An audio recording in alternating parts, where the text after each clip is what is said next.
एक गांव में पूजा अपने परिवार के साथ रहती थी। प्रीति, आरब तुम अंदर जाओ, बारिश का मौसम हो रहा है। लग रहा है आंधी तूफान आएगा। ये बाहर लकड़ियाँ पड़ी हैं, मैं इनको अंदर लेके आती हूँ। जैसे बारिश होगी अपने घर में पानी इकट्ठा हो जाएगा, इसका मैं इंतज़ाम कर लूँगी। तुम दोनों बच्चे अंदर जाओ। पूजा सारा सामान घर के अंदर रख देती है। इतने में बारिश आ जाती है। पूजा के घर में पूजा की बीमार सास भी रहती थी। पूजा बहू, अपने घर टपकने लगा है। अब पूरे घर में पानी पानी हो जाएगा।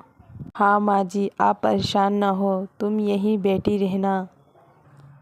रमेश जी हर साल सोचते हैं कि अब के साल हम घर बना लेंगे, पर माँ जी इतने पैसे नहीं हो पाते जो ऊपर छत भी डाल सकें। माँ, सब लोग अपने घर बना लेते हैं, पर हमारा घर क्यों नहीं बनता और हमारा घर कब बनेगा? क्या हम हर साल ऐसे ही रहेंगे? हर साल हमको घर में से पानी निकालना होता है। अब देखो ना माँ, कितनी तेज़ की बारिश हो रही है और घर में पानी टपकने लगा। अब प्रीता बेटी, तू परेशान ना हो, देख लेना अपना घर बहुत जल्द बनेगा। तेरे बाबूजी बाहर शहर में काम कर रहे हैं ना, वो अपने मालिक से बात करेंगे।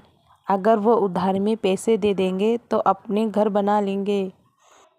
हर वक्त एक साथ थोड़ी नहीं होता है। आज हम परेशान हैं तो कल परेशान नहीं होंगे। रमेश शहर से गांव वापस आ जाता है। फिर पूजा रमेश से बात करती है। रमेश जी, तुम क्यों ना सेठ जी से बात करो, कुछ पैसे वो उधार दे दें। फिर वो महीने में जितनी पगार मिलती है आधी पगार काट लिया करेंगे। ऐसे हम लोग कब तक परेशानी उठाएंगे? अपनी छत इतनी टपकती है कि अपना सारा सामान भीग जाता है। यहाँ तक कि चूल्हा भी भीग जाता है। खाना बनाना बहुत मुश्किल होता है। हाँ पूजा, मैं बहुत कोशिश कर रहा हूँ। मैंने सेठ जी से भी बात की है, पर उन्होंने भी साफ मना कर दिया। हम सेठ जी को क्यों बुरा कहें, उनका कारोबार भी बहुत घाटे में चल रहा है और सेठ जी के पास बहुत ज़्यादा कर्जा हो गया है। पूजा, सेठ जी की सारी हालात मेरे सामने हैं, फिर मेरी और भी हिम्मत नहीं होती। अब बस यही हो सकता है, जो कुछ कमाता हूँ इसमें से ही बचाना होगा। रमेश जी, मैं बहुत कोशिश करती हूँ इस पैसे में से कुछ बचा लूँ, पर नहीं बच पाते। अपने घर का खर्चा है और माँ जी बीमार रहती हैं, उनकी दवाइयाँ आ जाती हैं।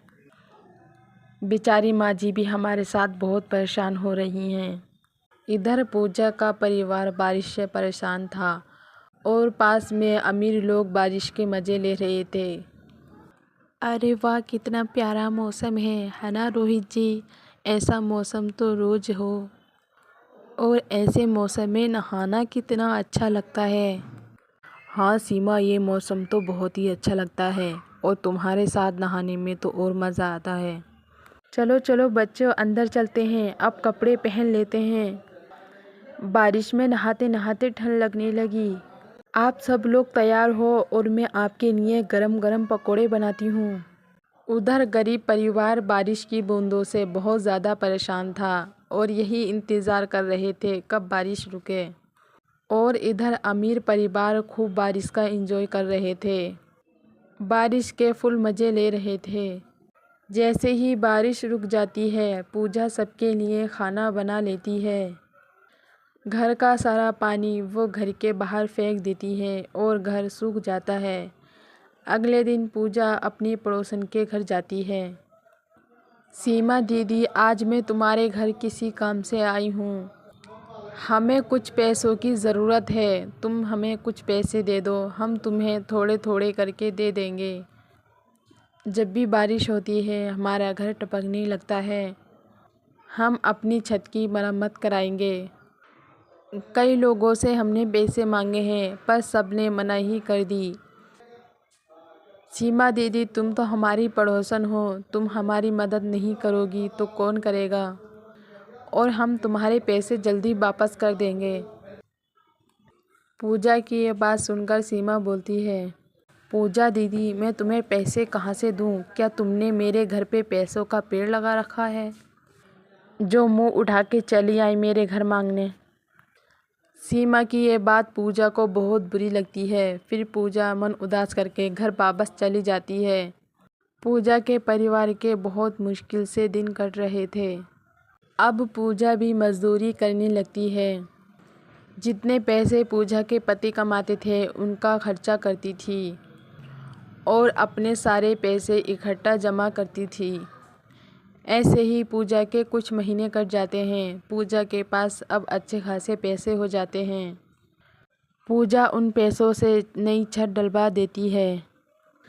अब पूजा का परिवार आंधी तूफानों से महफूज रहता है। उधर सीमा का पति रोहित 2 नंबर के काम से पकड़ा जाता है। सीमा के पास जितनी प्रॉपर्टी थी और जेवर थे वो सारे बिक जाते हैं।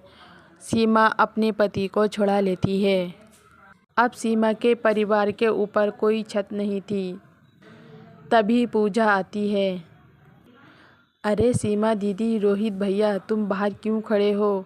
मेरा घर है ना। जब तक तुम्हारा हिसाब नहीं होता तब तक तुम हमारे घर रह सकते हो। आखिर हम तुम्हारे पड़ोसी हैं। अगर हम तुम्हारे बुरे वक्त में काम ना आए तो फिर कौन आएगा? हम पड़ोसियों का फ़र्ज़ बनता है कि हम दूसरों की मदद करनी चाहिए। और अब तो खुदा का शुक्र है हमारी छत भी नहीं टपकती। अब हम सुकून से रह रहे हैं। पूजा की ये बात सुनकर सीमा को अपने किए पे पछतावा होता है। पूजा दीदी, मुझे माफ़ कर दो। मैंने तुम्हारे साथ कितने गलत बर्ताव किए। मैं अपनी दौलत के गुरूर में थी और आज देखो बुरे वक्त में तुम काम आ रही हो। जो भी मैंने आपके साथ किया मैं उस पे बहुत शर्मिंदा हूँ। अरे सीमा दीदी, क्या बोल रही हो? कोई बात नहीं, तुम मेरी बहन जैसी हो। आखिर पड़ोसी हैं तुम्हारे। हम नहीं काम आएंगे तो फिर कौन आएगा? अब सीमा और पूजा की फैमिली साथ में रहने लगती है।